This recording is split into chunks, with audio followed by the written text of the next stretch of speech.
I remember when we left the apartment for the last time, that the apartment was completely empty, but the largest mark was left on the wall where the painting hung.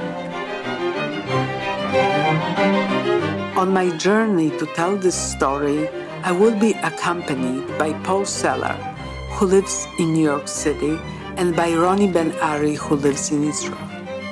The past and family histories bind the three of us to the city of Lodz.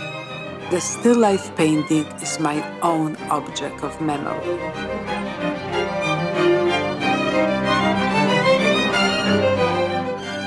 I definitely can feel the connection to this room. Yes, this is the room. This is my home.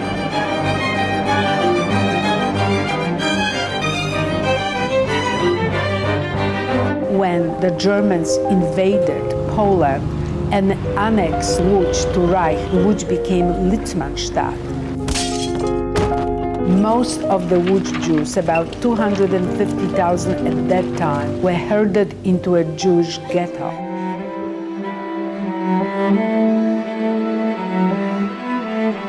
Mom, you survived. It was a miracle. A true miracle.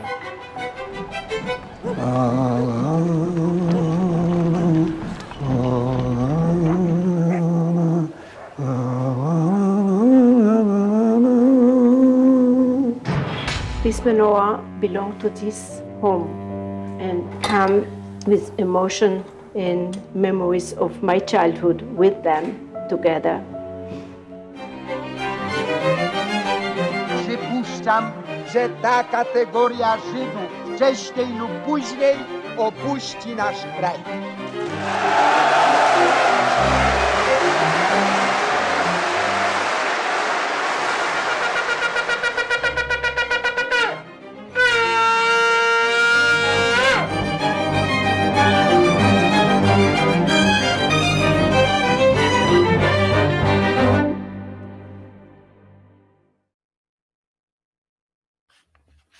Welcome once again to the Radical Imagination. I'm your host, Jim Vrettos. I'm a sociologist who's taught at John Jay College of Criminal Justice and Yeshiva University here in New York City. A still life is ironically defined as a work of art depicting a lifeless subject matter. It can become alive by awakening our imaginations and memories to the layers of fragments and details it portrays. If we train ourselves, it can tell us much about the unspoken history and waves of change surrounding it. The more we see, the more alive it becomes, and we along with it. The still life can draw us into human points of connection, the intersection of time, history, language, culture, and class. You can still experience the ghosts and vibrations from the past manifesting in the now.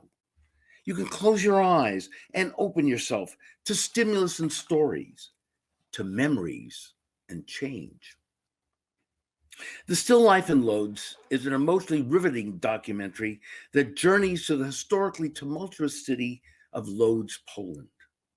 Like a deeply personal detective story, it follows the lure of family mysteries, rich with twists and turns, to the place of surprise reunion with a painting that hung in the same apartment for 75 world-altering years. The documentary becomes a probing investigation into the power of memory, art, time, and resilience. Equally, the film is an ode to the lost generations of Jewish Lodz and a look at how fragile and necessary our relationship with the past is for creating the future. All of us can share in the ode. I have a painting in my apartment that's hung up on my wall for over 50 years. It's called The Harbor of Ragusa and was painted by my grandfather for my grandmother for their wedding anniversary over 110 years ago. These symbols of life, sometimes only in our memories and minds, and sometimes in the form of art, like the harbor of Ragusa and the still life in Lodz, help make our lives immeasurably richer and human. We're honored and thrilled to welcome to the Radical Imagination today Slawomir Grunberg, the Emmy Award-winning documentary director, producer, and cinematographer of Still Life in Lodz. Born in Poland, he graduated from the Polish Film School in Lodz before emigrating to the United States in 1981. He's directed and produced over 45 documentary films spanning a broad range of topics and issues, and his acclaimed documentary, School Prayer, a commentary, a community at war, was aired in PBS, where it won an Emmy. Among his many awards, Slawomir has received the Guggenheim Fellowship, the New York Foundation for the Fellowship, the Jan Karski Award, and the Soros Justice Media Fellowship. Lilka Elbaum was also born in Lodz, and as a young college student in 1968 was forced, as were many thousands of Polish Jews, to leave Poland. She's the daughter of Holocaust survivors Maria Koper and Benjamin Rosenbaum, and now lives in the United States. Lilka works at Boston University's Elie Wiesel Center for Jewish Studies, researching the history of Polish Jewry. Focusing on the Holocaust, she still maintains close ties to Poland. And Paul Celler is the son of two Holocaust survivors, David Celler and Rosa Polaska. As a second-generation survivor, he shares his parents' survival stories in the film and his pure, unmitigated awe at what his parents went through. Paul finds meaning and grounding through kindness, his connection to his family, his community, the study of history, his beautiful piano playing, which is in the film, and his spiritual practice of tikkun olam for healing and transforming the world. Welcome. Thank you so very, very much, all of you, for being here and for discussing this wonderful, profoundly interesting and exciting documentary, which will be premiering, correct? March 2nd. March the 12th, all across the United States, right? March 12th. So we'll talk about that a little later as well, but tell us how this project got started. This is Lilka. It begins with you, correct? Yes, it does. Yes. Okay, so let's begin with you on this then. Okay, thank you very much. It's very nice to be here with my collaborators, Slawek and Paul, as well. Thank you for the opportunity. Well, I was born in Łódź, and in 1968, a majority of Polish Jews, because of a real anti-Semitic campaign, we had to leave. But, you know, over the 50 plus years, I maintain a very close relationship. And on one of my trips to Łódź, I basically came across an item, the painting, which is in the title of the film, which, you know, this was something which we lived with us in the apartment my parents occupied from 1945 to 1968. And I was just very emotionally touched by coming across an item, an object, which reminded me of my past in Poland, of my parents, of our family life. And this is how it started. I initially wanted to write a short story, but now realizing that everything is visual, I thought that perhaps it's better if it's a film, a documentary. So this is how it started. And eventually I knew Slawek from a previous film he has made about our Jewish school in Łódź. And, you know, after kind of a year of ramping it up, I got together with Slawek, and the rest is history, as they say. Mm-hmm. Okay. And Slawek, you were able to, you were busy with a number of other projects. So this took a little while before you got started and you thought it over. Were you attracted to the project from the very beginning? I was very attracted to the project, to the story, and I was also attracted to the fact that Lilka was so enthusiastic about making this as a film, and I knew her energy from previous times because we worked together, like Lilka said, on this documentary, The Perecniks.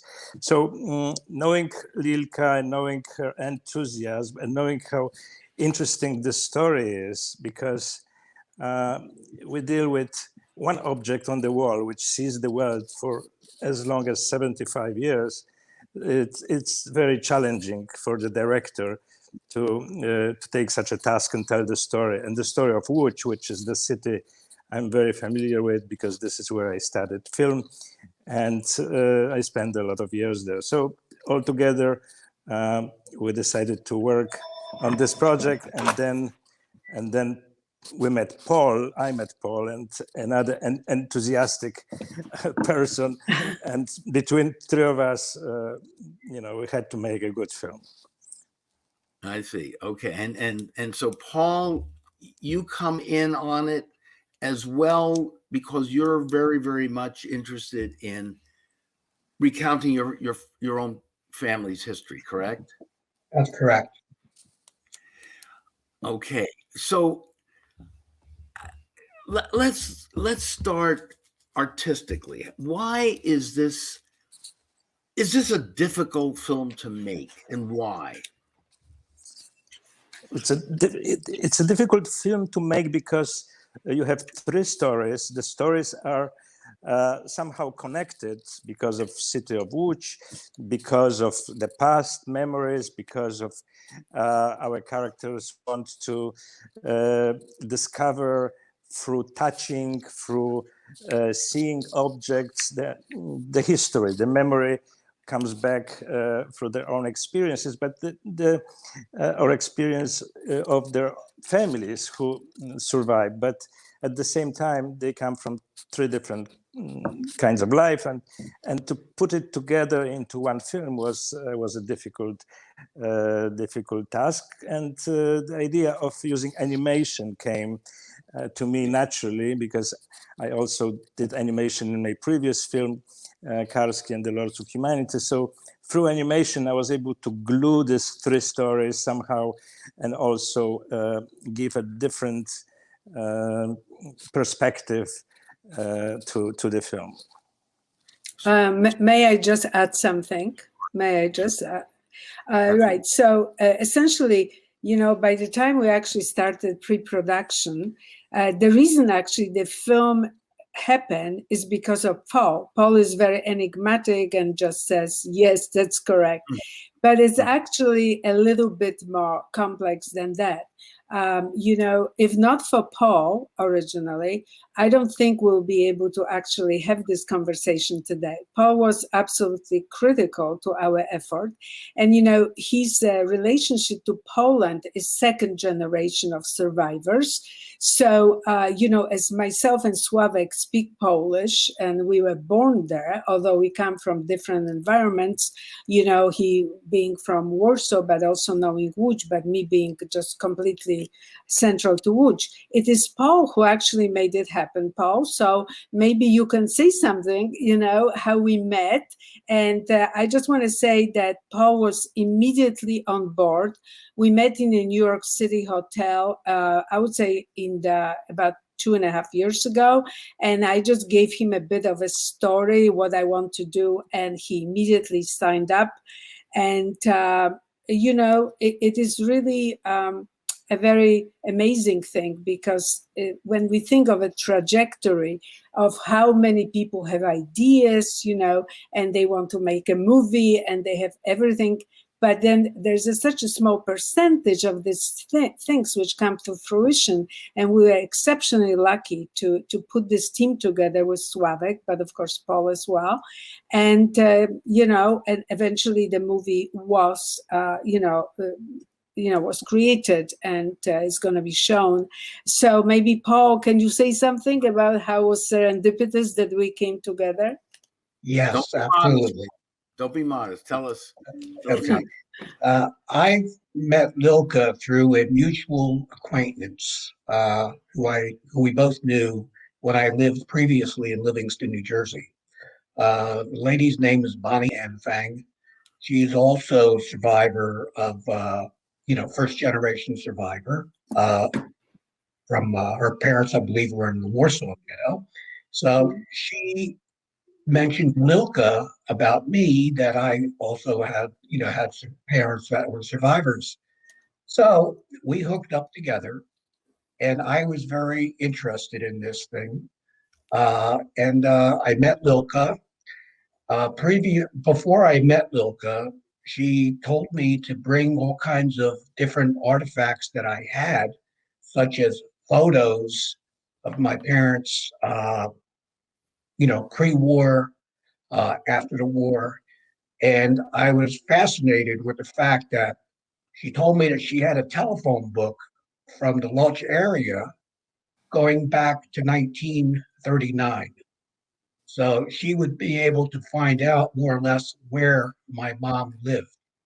And I just found the whole thing fascinating, and become more and more involved a little bit, fascinated with genealogy.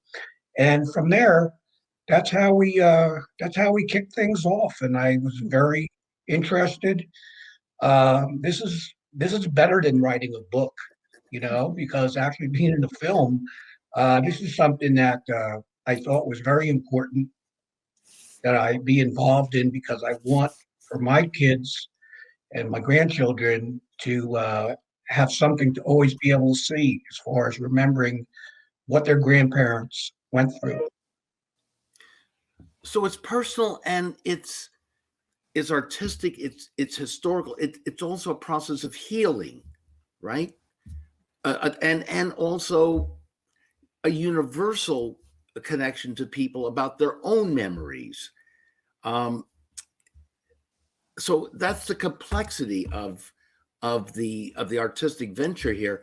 And you use, as you say, animation, you use archival information, you use interviews, but this is more than a Holocaust movie, correct? Another Holocaust documentary. Does it go beyond that in a sense? Yes, definitely. It's not a Holocaust movie.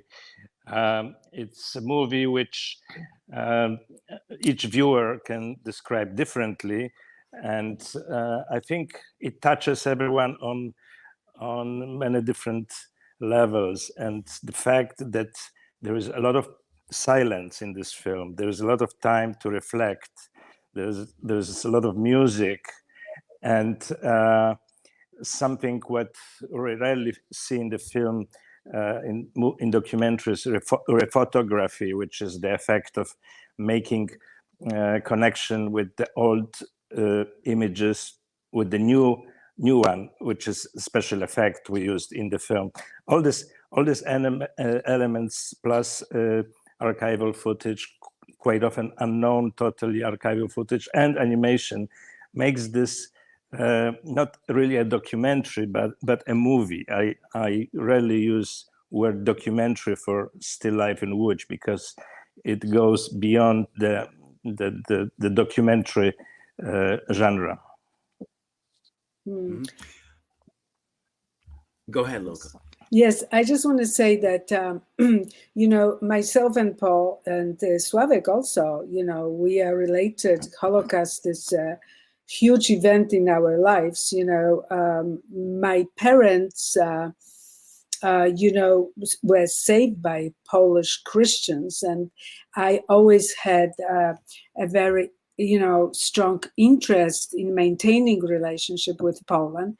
But the typical Holocaust movie, the way they came out so far, in a documentary genre, would be for a survivor, which is actually a first generation person going back to Poland and revisiting, the places where he lived and trying to reminisce about life they had it before the war.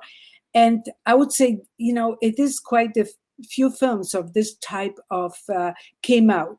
Now, we are not survivors. We are children of survivors. And because it is such a huge event in our lives in terms of how our parents came, they survived the event, but they were so impacted by it that our lives are also impacted. So it is a new film from this perspective, that we go back to the memories of our parents, of our family.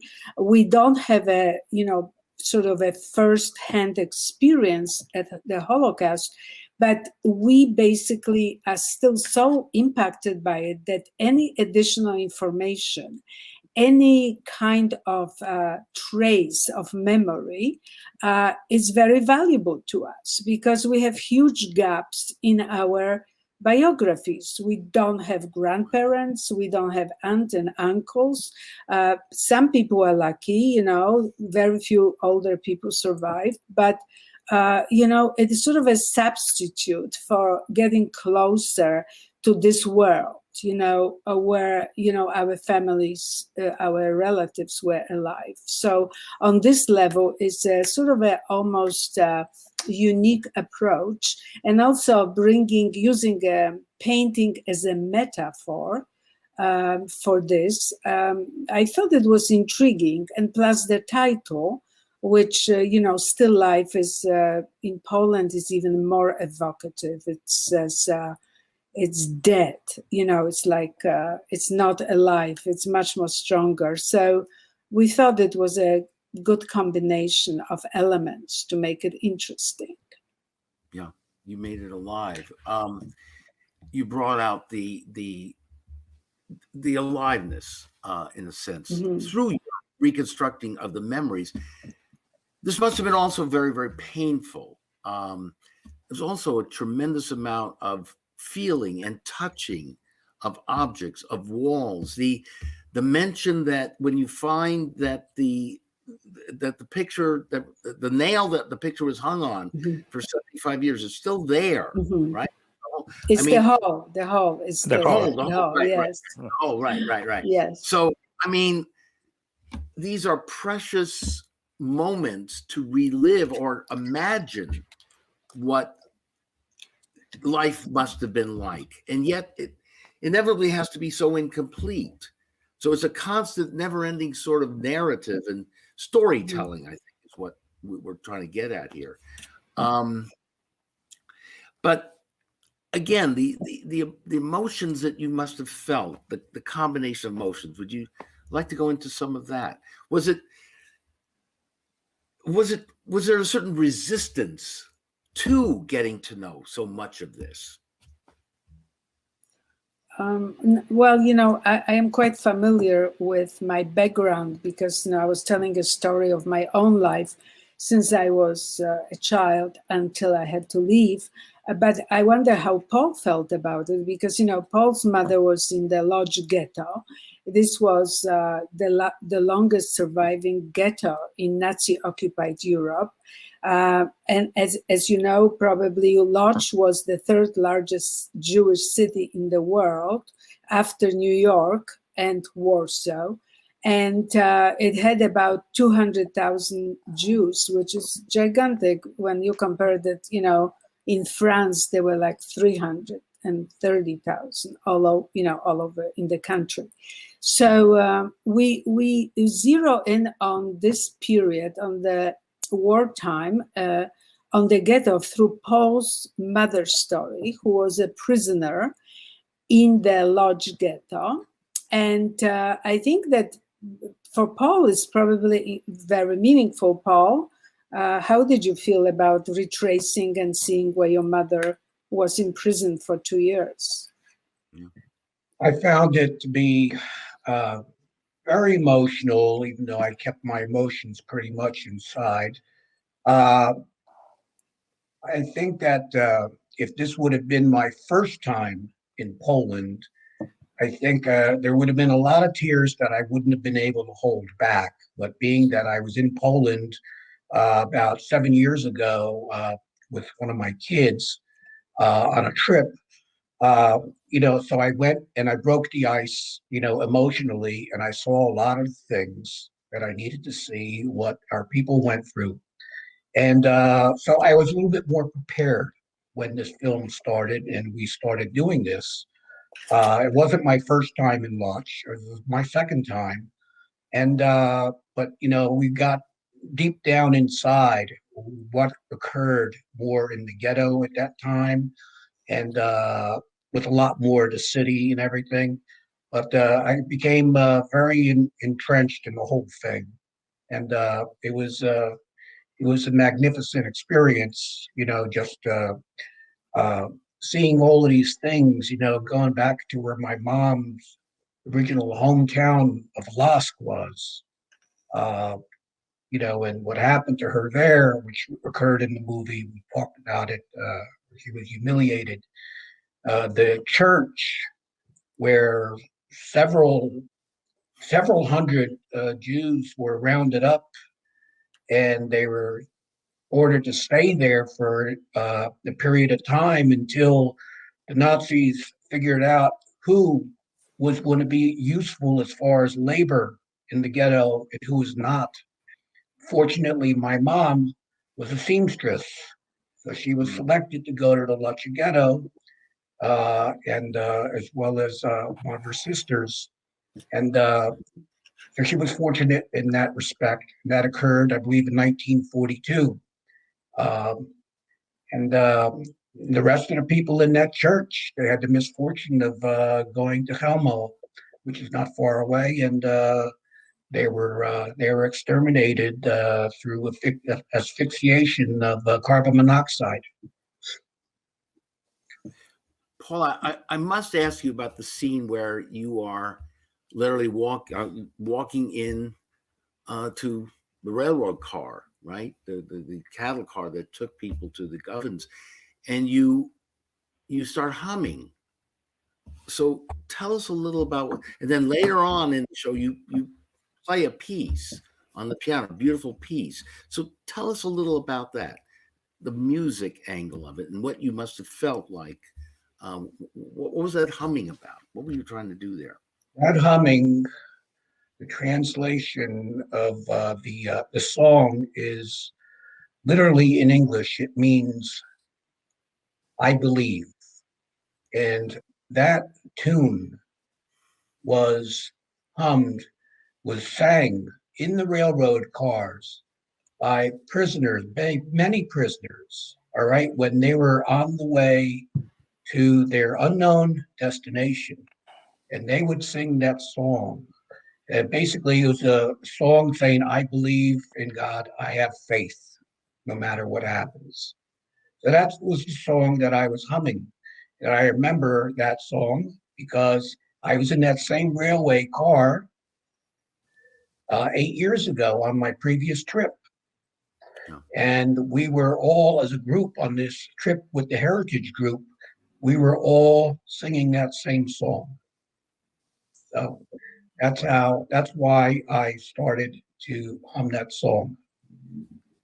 And the And I piece of thought it was very meaningful. and the piece of music that you played in the film was, what was that supposed to recount? The first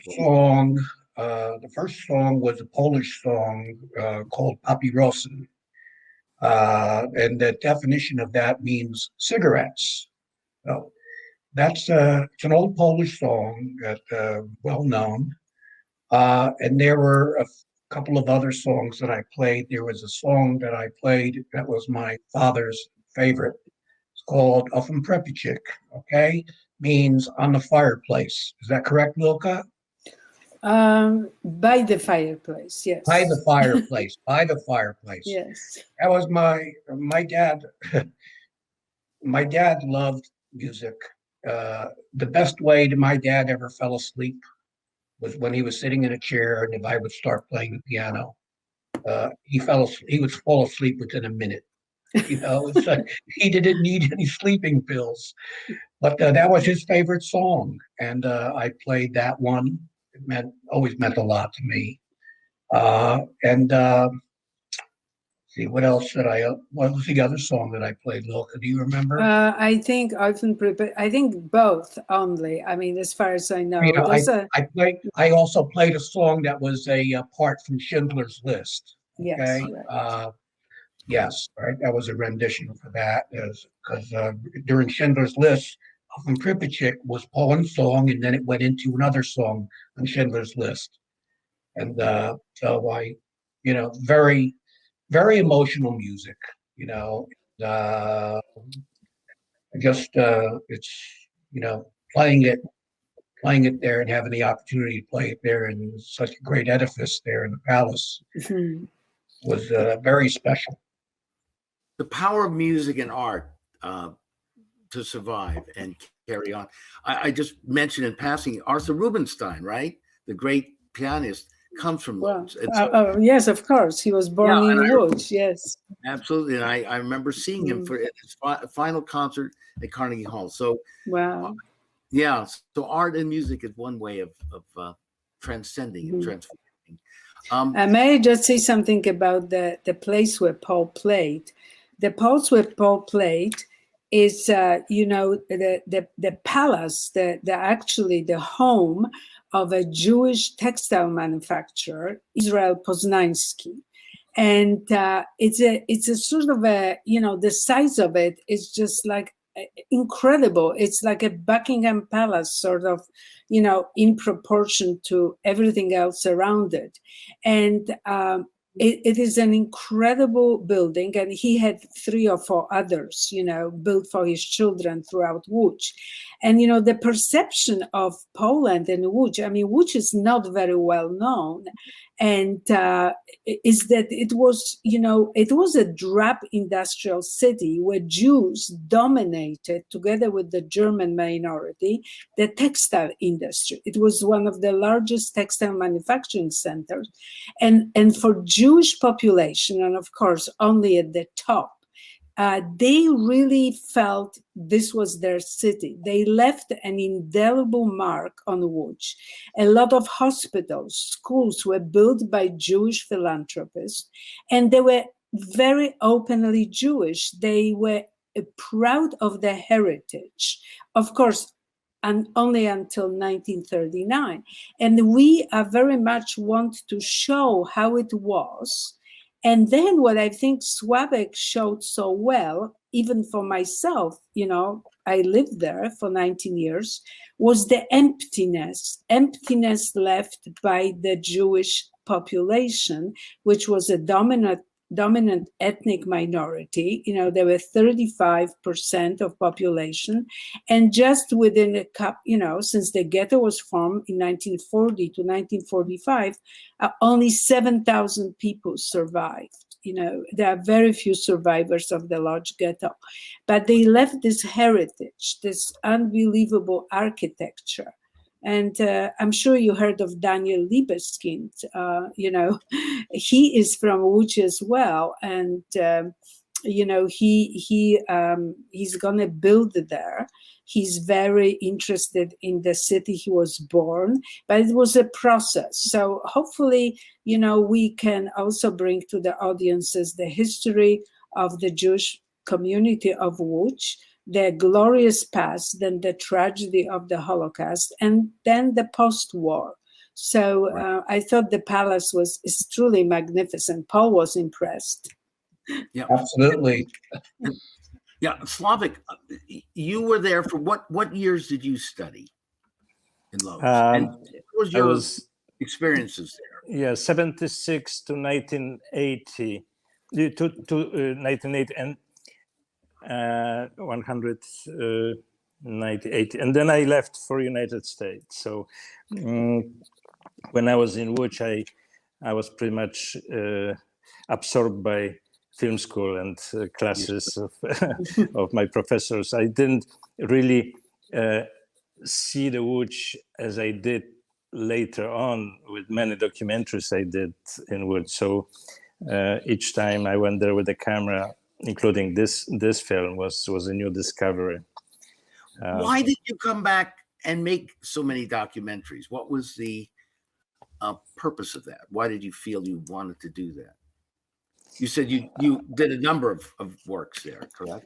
Yes, I mean, I did, like you said, over 45 documentaries, and many of them, especially in the last 10, 15 years, deal with the Polish-Jewish relationship, Holocaust, and it obviously brings you back to Poland, where everything, those most tragic things happen, and that's why I would go with the camera to places which people quite often visit, like Auschwitz and other places which are, for example, culture festivals, Jewish cultural festivals, like the one in Krakow or in Warsaw. So I would be there on many different occasions. I'm also part of the Jewish community in Poland, so it is natural for me to go with the camera to places like Łódź, Warsaw, or Krakow. I see. Now, what we hear is also there's a resurgence of Jewish and Yiddish culture, right, in Poland. At the same time, we do hear about continued anti-Semitism. Bring it more up to date. I know, again, you left in '68, and this was after the 1967 Israeli-Arab War, and that was partly, again, a political reaction to Israel's victory there and so on. So how do you see Poland in all of this, the geopolitical struggles in the Middle East and Eastern Europe? Okay. Are you asking? Sorry, who? Oh, yeah, Lilka, if you'd like to comment. Okay, thank you. You've also maintained a great connection to Poland. I'm just wondering what your feelings are today. What's going on there today? Well, there is a resurgence of Jewish life. There is a tremendous interest in Jewish culture because, Jews actually settled in Poland about 1,000 years ago. So there's a very rich history and interconnection. But I have to say that we were Jews, Poles as well, but there's always this discussion about Poles and Jews. So essentially, we were always treated as the other. In other words, we were a minority. When I basically start the film and Sławek films me on the train, and I say in a very sad voice, this was the end of our life in Poland, a lot of American Jews who saw it, including my friends, said, "Why are you so unhappy about it? You are living a horrible, communist country, But it's not so simple because it was my home and we were thrown out. So I consider that there was continuity in terms of, Jewish existence in Poland up to '68. In '68, there was really an expulsion and a lot of institutions and schools, and they were shut down. People who lost their jobs and had to leave. But then a few years after, something else started happening. And right now, there is a resurgence of Jewish life in Poland with a beautiful museum to the history of Polish Jews in Warsaw, the most magnificent edifice in this town, as far as museums go.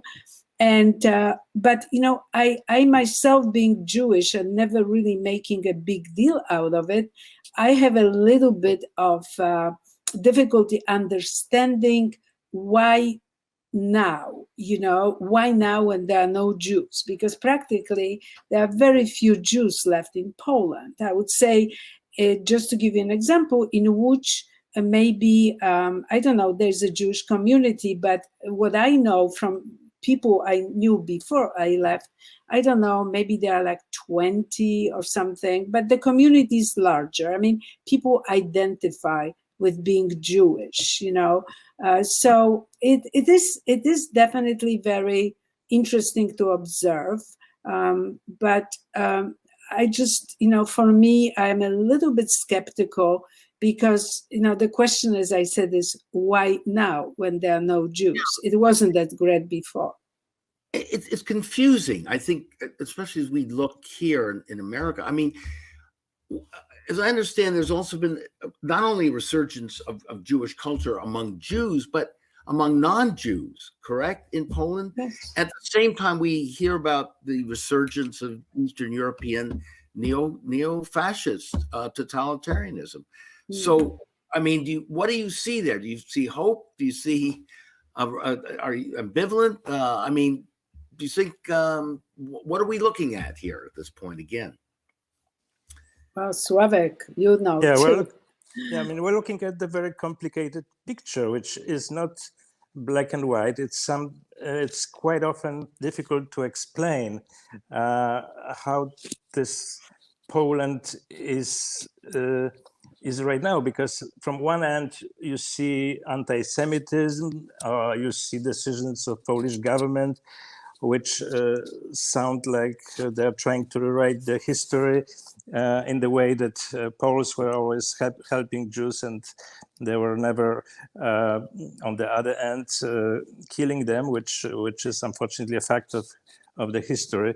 So, and at the same time, you have the biggest Jewish cultural festival in Krakow, which brings thousands and thousands of people, and it's organized by Polish people, and there is no much of security. So if you have this two information in one sentence, then you are lost unless unless you are Polish or you go to Poland quite often and you understand that yes, these things can happen the way they do. Right. I want to ask Paul this because of your interest in Tikkun Olam, and how do you think your own experience translates, or how would you respond to so many people and the migrations, the forced immigration, and so on that's going on all throughout the world? Is there something that we can take from this incredible story that you have been involved in and make it a more universal message? Well, I think in terms of the world, a universal message, biggest problem that we have in our world today is the lack of mutual respect for one another. That's our biggest problem today. With regard to everybody, regardless of race, religion, creed, color, I'm a firm believer that there are good and bad in every race, religion, and creed on earth. All right. I always like to think that, give people the benefit of the doubt. All right. That people are usually good. All right. But in certain times, like during times of war, you find out what some people are really like. Yeah. And that happened to my mom, as you saw in the movie. Yes. This was my mom's biggest disappointment in her life. Yeah. When many of her close friends, neighbors, and it was neighborly, Jewish, non-Jewish, everybody was a friend. You could go to anybody and borrow a cup of sugar if you needed it. Yeah. And then when this happened to my mom, it was mind-boggling for her. And my mom was always a very staunch, loyal person, friend. Okay, that's the way she was. And because of that, it had the reverberations of it were even more intense for her. And look, on the topic of polls and everything, again, there are good and bad in each race, religion, and creed. You had collaborators, yes. And then you had brave people who knew that in the face of danger to hide a Jew during the war, they were risking their life. And but nevertheless, they did what they felt was right, you know. For that reason, that's why I'm a supporter of the Jewish Foundation of the Righteous, right, which is an organization that takes care of elderly Poles, anybody that took care and risked their lives for Jews during the war. Paul, and we hadn't planned this, but I'm doing a show next week with the Israeli filmmaker Barak Hyman, and this is a film about Dana Caravan, who, among many other sculptors, was involved with a beautiful piece honoring the righteous, the Polish righteous, and there's a huge debate about that, of course, in Israel there, but he's on that side. And again, Lilka, you experienced that. The righteous did help the family. Of course. Now, I just want to ask you about Danny Caravan. I am familiar with his efforts, but are you referring to the monument in Warsaw he was planning to build? Okay. Yes, I think he was still planning on it. Yes, of course he's passed on, Yes, right. But there was a big controversy about that, and I'm familiar. Well, basically, I might just say this because I feel very indebted to the Poles, to the family who saved my mother. As Paul said, there were many people. And my mother was saved by a family of very simple but good people, heroes. They didn't know her. They just said to me, and I quote, "We didn't have another choice," right? So they felt something terrible was happening. In the movie, every time I talk about it, I start to weep because for me, for anybody to do this, it's just like unbelievable heroism, and they are very modest. And my mother considered them her parents, and we keep in touch. However, I must say, since you brought Danny Caravan, if you want to hear, that those two narratives about Poles saving Jews and about Poles also collaborating in denouncing or even murdering Jews, they cannot overlap, because they are separate narratives. If you overlap, the narrative of the people who saved Jews and bring the ones who basically were collaborating, then nothing out of this comes out. Those are separate things. And at one point, there was a project to build a monument to the righteous Poles, which should be built. I completely support that, next to the monument of the Warsaw hero uprising, which was the only uprising of any kind of consequence in Nazi-occupied Europe in 1943. And I personally was against this initiative, and there was a big, controversy about it. And I understand it's not going to be done. But again, as Sławek said, those are very complex issues. We can only judge individuals. I'm right. And look, I wish we had more time. It is I believe that Danny would agree with what you're saying. And I think what his memorial was separate and distinct. And I think that's what I believe he was attempting to do there. But listen, in the 20 seconds we still have left, please tell us how we can reach you. Tell us the movie will be on the 12th now, will be shown around the country. Just tell us a little about that, and then we've got to go, unfortunately. We have a virtual theatrical release of the film in 22 movies right now, in 10 different states. The film will be shown between Chicago, Boston, New York City, Los Angeles, and what else? San Francisco. Washington D.C., San Francisco. Chicago. So we have big coverage. Anybody can buy a ticket, can watch the film. Who is interested? The website is stilllifeinwoods.com. There is a lot of information. There is a press kit. And please tell your friends, please tell your family, please tell members of your synagogues to watch the film and to spread the information through the Facebook, through the social. We absolutely will. It is a absolutely profoundly important, tremendous work. And thank you so very much, all three of you, for being on The Radical Imagination. I'm very sorry we've gone a little over time. Love the film. Everybody watch it. Thank you again so very, very much. Much love. Thank you. Thank you. This is just again saying goodbye on The Radical Imagination. See you next week.